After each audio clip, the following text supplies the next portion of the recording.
నమస్తే, welcome to Andhraprabha.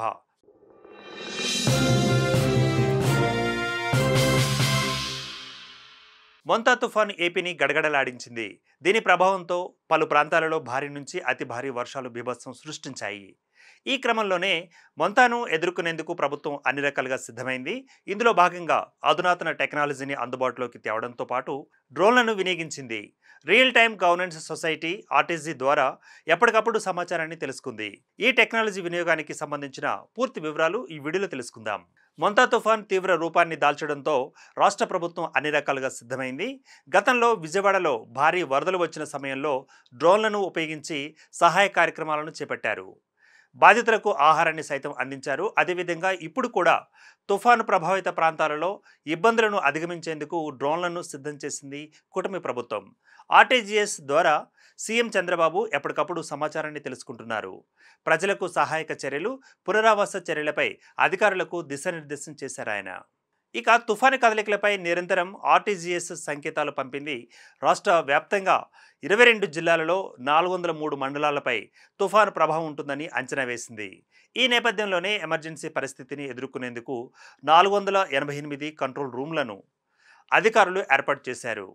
వాటిని ఆర్టీజీఎస్తో connect చేశారు. శ్రీకాకుళం, విశాఖ, విజయనగరం, ఉమ్మడి ఉభయ గోదావరి జిల్లాలతో పాటుగా కృష్ణా, గుంటూరు, ప్రకాశం, నెల్లూరు, తిరుపతి జిల్లాలలో తుఫాను తీవ్రత ఉంటుందన్న అంచనాతో చర్యలు చేపట్టారు. తుఫాను తీరం దాటే సమయంలో సమాచార సాంకేతిక వ్యవస్థకు ఎలాంటి అంతరాయం కలగకుండా రాష్ట్రంలో 81 వైర్లెస్ టవర్లను అందుబాటులోకి తెచ్చారు.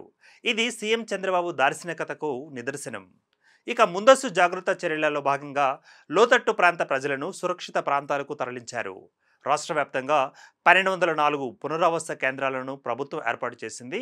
ఇప్పటి వరకు సుమారు 75,802 మంది నిర్వాసితులను ఈ పునరావాస కేంద్రాలకు తరలించారు. సబ్స్టేషన్లు, విద్యుత్ స్తంభాలు దెబ్బతిన్న ప్రాంతాలలో ప్రత్యామ్నాయంగా 21కి పైగా భారీ ఆస్కా ల్యాంపులను ఏర్పాటు చేశారు. అంతేకాదు జిల్లాలలో 321 డ్రోన్లను అందుబాటులోకి ఉంచి ఎప్పటికప్పుడు సమాచారాన్ని తెలుసుకుంటోంది. రోడ్డు రవాణా వ్యవస్థలు దెబ్బతినకుండా చెట్లు, విద్యుత్ స్తంభాలు నేలకూలితే యుద్ధ ప్రాతిపదికన చర్యలు చేపట్టడానికి జేసీబీలు, క్రేన్లు వంటి వాటిని రెడీ చేసింది ప్రభుత్వం.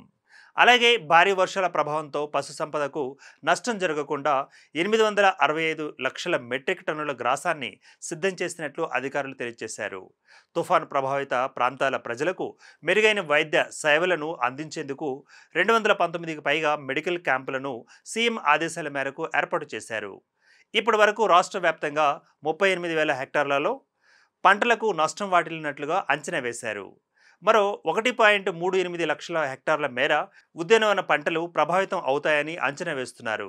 కాగా తుఫాను ప్రభావంపై ఇప్పటి వరకు ఆర్టీజీఎస్ ద్వారా 3.6 కోట్ల మందికి మొబైల్ ఫోన్లకు హెచ్చరికలు జారీ చేశారు.